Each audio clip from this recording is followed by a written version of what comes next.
Hello, today I want to talk about sterilizing solutions, chemical solutions, before you start your experiment. So normally we have two options, either to filter or to autoclave. And yeah, I think we all know from experience that autoclaving takes so much longer and filtering is like 5 minutes and you're done. But there are pros and cons to this. So obviously you can't filter every solution, but you pretty much can autoclave any solution. So a viscous solution, for example, is not ideal to filter because you will leave some precipitate on the filter itself, which will make the accuracy of the concentration of the solution null and void. So a viscous solution will always be autoclaved.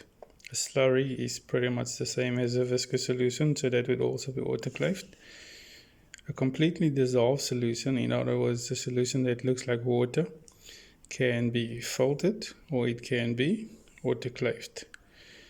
Precipitate, this is a solution with some salt that's not going into solution after numerous shaking, after numerous mixing. So obviously autoclaving it. Turbid solution, autoclaving. And a solution that has to be pH adjusted. Say for instance, you start with a solution that's pH 10 and you moving it to a pH 8 solution. So you would add a lot of sodium chloride to a solution like that. Sorry, not sodium chloride, HCl, hydrochloric acid.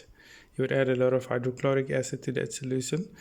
And ideally, when you pH change the solution, it's a better idea to use a 1 molar HCl solution or a 1 molar sodium hydroxide solution when the solution is very acidic and you want it to be more basic.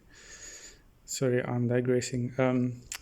Anyway, so sterilizing solutions, pH adjusted solution, you can filter sterilize it, but obviously autoclaving is more ideal, even though it takes longer. So the bottom line here is plan your work better, plan ahead, and in that way you will always make sure that you have enough time to autoclave all your solutions instead of having to quickly filter it and rush everything.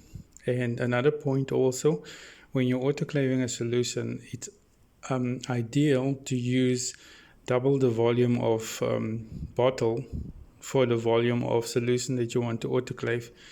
Like for instance, if you have 500 ml of solution you want to autoclave, ideally you would use a liter to autoclave that in. Otherwise, if it heats up and it starts boiling, it can leak out of the container because the bottle is too full. So always autoclave half the volume in the total volume of the container, and make sure your lid is not fixed tightly, otherwise the bottle can explode in the autoclave. Okay, thank you for watching. Bye.